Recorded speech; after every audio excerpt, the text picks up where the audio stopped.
सभी साथियों को मेरा नमस्कार। आज हम एक छोटा सा वीडियो डिस्कस करेंगे आपके साथ। और ये यूएस में वॉशिंगटन में सिएटल जगह है, शहर है, वहाँ का वीडियो है। जैसे कि आपको पता होगा कि भारत की एक स्टूडेंट जो कि सिएटल में पढ़ाई करने गई थी मास्टर्स। ये अगर इनकी एजुकेशन क्वालिफ़िकेशन की बात करी जाए तो ये बीसीए हैं और बीएसीए करने के बाद मास्टर्स के लिए इन्होंने अमेरिका में परस्यू करा, इसलिए सियाटल गई थी यूएस वॉशिंगटन में। अब ये खबर क्यों आई है और क्यों मैंने इसका हेडिंग रेशियल हेट्रेड लिखा हुआ है, इसके पीछे कारण ये है कि फिर से यूएसए में जो रंग भेद का मुद्दा उछल रहा है और इस बार कटघरे में कोई अफ्रीकन या कोई ब्लैक कम्युनिटी का स्पेसिफिकली व्यक्ति नहीं है। इस बार खुद हमारा एक भारतीय है। हुआ ये कि जाह्नवी नॉर्मली अपने रास्ते से जा रही थी सिएटल में एक चौराहे पे, तभी एक पुलिस की गाड़ी जो कि बहुत ओवर स्पीड में थी, पुलिस रिपोर्ट के अनुसार 119 किलोमीटर प्रति घंटा या कहें 74 माइल्स पर आवर। और ये गाड़ी इतना तेज़ क्यों थी, देखिए मोटा मोटी 120 की स्पीड पे शहर में चल रही थी ये गाड़ी पुलिस की रिपोर्ट के अनुसार जो पुलिस के उसमें कांस्टेबल थे वो एक प्रायोरिटी 1 फायर डिपार्टमेंट की कॉल आई थी 911 वाली, उसको रिस्पॉन्ड करने जा रहे थे, जो कि अच्छी बात है। हर किसी को अपने अपने देश में जो कानून व्यवस्था बनाए रखनी चाहिए और बनाए रखने के लिए काम करना चाहिए, मगर इसमें यहाँ पे कोई शाबाशी वाली बात नहीं है। पहली बात तो यूएस में कई बार ये जिक्र भी उठाया गया है कि जो ओवर स्पीडिंग खुद लॉ एनफोर्समेंट करती है उसको ध्यान रखना चाहिए कि शहर वाले इलाकों में ज़्यादा तेज़ ना चले, मगर वो भी इशू नहीं है। हुआ ये था कि जैसे ही गाड़ी 120 की स्पीड पे चल रही थी तभी इसने जाह्नवी जी को टक्कर मार दी और उनकी उसमें मृत्यु हो गई। अब आप कहोगे कि सर ये तो एक्सीडेंट है, इसमें ऐसी कौन सी बड़ी बात हो गई। एक्सीडेंट तो होते हैं, सब जगह होते हैं, हर देश में होते हैं। दिक्कत यहाँ पे ये नहीं आई, मुद्दा यहाँ पे ये बना, अगर आप लोगों को ये नीचे का एक छोटा सा क्लिप दिख रहा होगा, एक गाड़ी के कैमरे का है, बॉडी कैमरे का, तो उसमें ये बात निकल के आई कि जो पुलिस का कांस्टेबल था इसमें, उसने अपने सीनियर पुलिस ऑफिसर जो पुलिस रिप्रेजेंटेटिव होते हैं, जैसे कि हर हर शहर में ना पुलिस की, यूएस में क्या होता है, एक पुलिस की एसोसिएशन होती है, ताकि कोई बात हो जाती है पुलिस वालों में या फिर कोई पुलिस से कुछ इशू हो जाता है तो अपने रिप्रेजेंटेटिव को ये बता देते हैं कि भैया मेरे से ड्यूटी करने के दौरान ये घटना हो गई। तो जो पुलिस की रिप्रेजेंटेटिव थे वहाँ पे, पुलिस गिल्ड के, GUILD गिल्ड के, तो इस कांस्टेबल ने उन्हें बताया पूरी वारदात कि सर मैं यहाँ से जा रहा था तभी मेरे से एक लड़की का एक्सीडेंट हो गया है, और वो इंडियन इंडियन तो नहीं, ये लोग असल में कलर्ड ही बोलते हैं, और उसकी मृत्यु हो गई है। ये रिकॉर्डिंग पूरी रिकॉर्ड हो गई है। अच्छा, ये रिकॉर्डिंग बाहर कैसे आई है ये तो अभी भी क्लियर नहीं है ऐसे, क्योंकि कभी कभी क्या होता है, ये पुलिस वाले अपना बॉडी कैमरा ऑफ कर देते हैं, ठीक है, ऑफ ड्यूटी जब होते हैं, तो शायद ये व्यक्ति अपना कैमरा ऑफ करना भूल गया था कि ये सब रिकॉर्ड हो गया। वरना कोई समझदार व्यक्ति, या फिर देखा जाए तो कोई ऐसा व्यक्ति कभी भी रिकॉर्ड नहीं करता इन चीज़ों को, मगर हो गया। सृष्टि का नियम है, कुछ ना कुछ तो काउंटर करती है जो दुनिया जो है आपकी। अब हुआ क्या, ये इसने अपने सीनियर पुलिस ऑफिसर जो कि उनके एसोसिएशन के रिप्रेजेंटेटिव थे, उनको फ़ोन करके बताया कि सर ये बात हो गई है, मगर उसने ये बात कोई चिंता में नहीं बताई। उसने ये बात बड़े हंसते हुए बताई कि अरे वो लड़की मर गई है, ज़्यादा से ज़्यादा 26 साल की थी, आप एक चेक लिख देना $11,000 का, इसकी इतनी ही वैल्यू है ना। ये जो चेक वाली बात आ रही है, पुलिस वाला थोड़ी चेक लिखता है, ये असल में जो पुलिस रिप्रेजेंटेटिव होते हैं, एसोसिएशन के लोग होते हैं, ये लोग असल में पुलिस और कम्युनिटी के बीच में कुछ चीज़ें हो जाती हैं तो उसके लिए एक ब्रिज की तरह काम करते हैं, है ना। जैसे कि मान लीजिए कभी कभार पुलिस वालों से कुछ गलती हो जाती है, किसी क्या अ, अ, किसी को अरेस्ट करने जा रहे होते हैं, वो किसी किसी और के मकान में तोड़-फोड़ हो जाती है। तो ऐसे में ये जो पुलिस एसोसिएशन होती है, जब इन्हें कोर्ट में तलब करा जाता है, तो ये एसोसिएशन रिप्रेजेंट करती है उस ऑफिसर को कि हाँ सर, वो घटना फला-फला हुई थी, उसमें ये जो भी इशू हुआ था हम इसमें पे करवा देंगे आपको, शहर से लेके, सिटी से लेके, मेयर से। तो इसमें यही बात हो रही है असल में। उसने ये बोला कि भैया जो लड़की की मृत्यु हो गई है, इसको है ना आप चेक काट देना $11,000 का, इतनी ही वैल्यू है इसकी।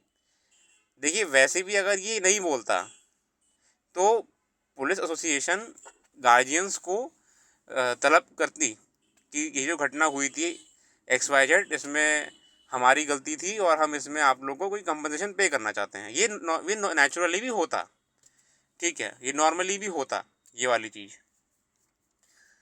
बट इसमें बात निकल के क्या क्या आ रही है, इसमें मुद्दा ये हो गया कि उस पुलिस कांस्टेबल ने, उस पुलिस अधिकारी ने इतने मजाक मजाक में बात करी।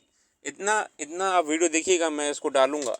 उसमें ऐसा मजाक बनाया है किसी की मृत्यु का कि हमें भी शर्म आ गई। अब इससे एक मुद्दा निकल के क्या आ रहा है, ये मुद्दा रंगभेद का है। जो 2020 में जॉर्ज फ्लॉयड नाम की एक ब्लैक शख्स के साथ मार पिटाई करी गई थी, उसको ज़बरदस्ती मारा गया था पुलिस वालों के द्वारा। और इससे पहले कई इंसिडेंट यूएस में हुए हैं जब अफ्रीकन कम्युनिटी को टारगेट करा गया है उनके रंग के हिसाब से, वाइट एंड ब्लैक। कई यूट्यूब पे वीडियो आप देखोगे कैसे ब्लैक कम्युनिटी के लोगों को पुलिस ऐसे ही परेशान करती है।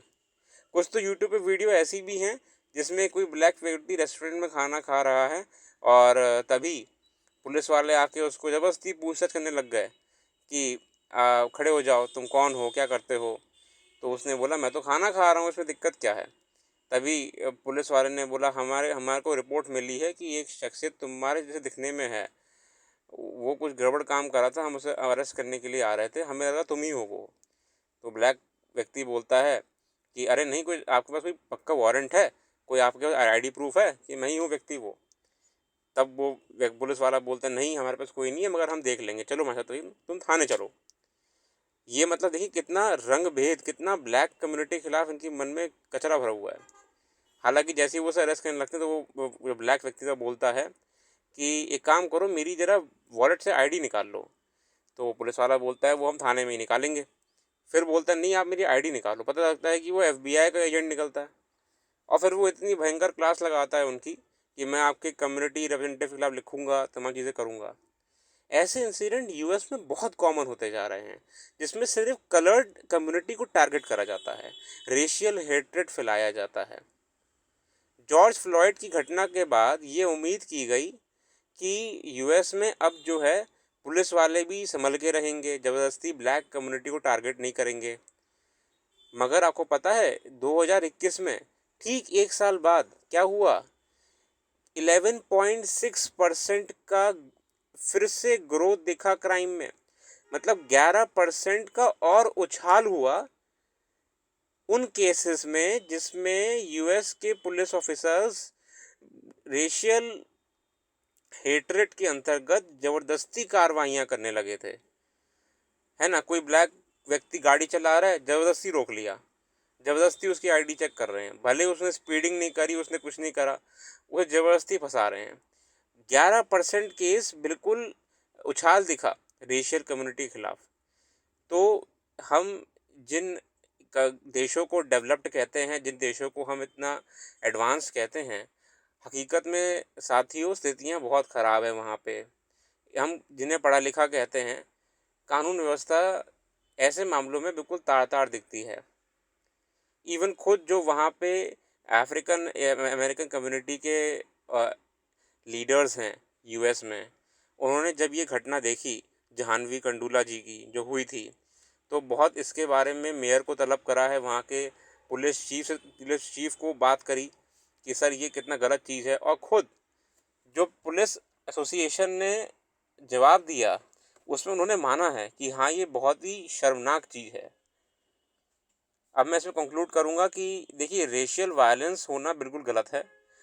यूएसए में मार्टिन लूथर किंग ने अपना जीवन लगा दिया इस चीज़ के खिलाफ, ठीक है। बहुत लीडर्स आए, बहुत लीडर्स ने प्रयास करा यूएस में कि ये हेट्रेड ख़त्म की जाए, मगर हो क्या रहा है कि ये एक कीड़ा बन के वाइट पीपल के मन के अंदर बैठ चुका है। और जो ये विदेशी कंट्रीज़ हम लोग को सिखाते हैं कि कानून बनाइए, आप ये रिलीजियस वायलेंस ख़त्म करिए अपने देशों में, आपके यहाँ अशांति है, आपके यहाँ ये है वो है। हम कहना चाहते हैं कि जो आपके यहाँ रेशियल हेट्रेड है, जो आपके यहाँ कम्युनिटी को लेके हेट्रेड है, उसके खिलाफ कानून आज तक प्रॉपरली क्यों नहीं बना है? क्यों पुलिस वालों के मन में ये खौफ नहीं आया है कि अगर हम किसी अदर कम्युनिटी के व्यक्ति को ज़बरदस्ती परेशान करेंगे या उसका मजाक बनाएंगे तो हमारे खिलाफ भी कार्रवाई हो सकती है। और साथियों, ये घटना होनी कब की घटना, ये घटना जनवरी की बताई जा रही, सोचिए आप। और जनवरी के बाद का भी डेटा जो आप यूएस में देखेंगे तो ऐसी हेट्रेड वाली घटनाएं जो हैं, जिसमें जैसे मैंने आपको बताया था कि ज़बरदस्ती ब्लैक कम्युनिटी के लोगों को परेशान करना, ये डेली होती हैं वहाँ पे, डेली होती हैं। ये सिर्फ और सिर्फ प्रेजुडाइज से भरी हुई हैं। तो इसमें हम लोग को ये एक सीख भी मिलती है और हमें ये कंफर्म भी होता है कि हम सबको कैसे अपने देश को कहने से पहले दूसरे देशों में भी ये देखना चाहिए कि कितना गलत वहाँ पे होता है। और हम लोग तो किसी के लिए नहीं कहते हैं, जनरली जो यूएस जैसी डेवलप्ड नेशंस हैं, ये आज तक एक प्रश्न चिन्ह है कि इतने बड़े मूवमेंट्स हो गए, ब्लैक लाइव्स मैटर हो गए, coloured hatred, brown black white, जो ये एक मन में गंदगी बसी हुई है वहाँ के लोगों में, कुछ लोगों में, ये आज तक क्यों नहीं गई है? या तो इसे सामाजिक तौर पे वर्कशॉप ऑर्गेनाइज करके बड़े बड़े लीडर्स के माध्यम से कह के लोगों का ओरिएंटेशन चेंज करने की ज़रूरत है।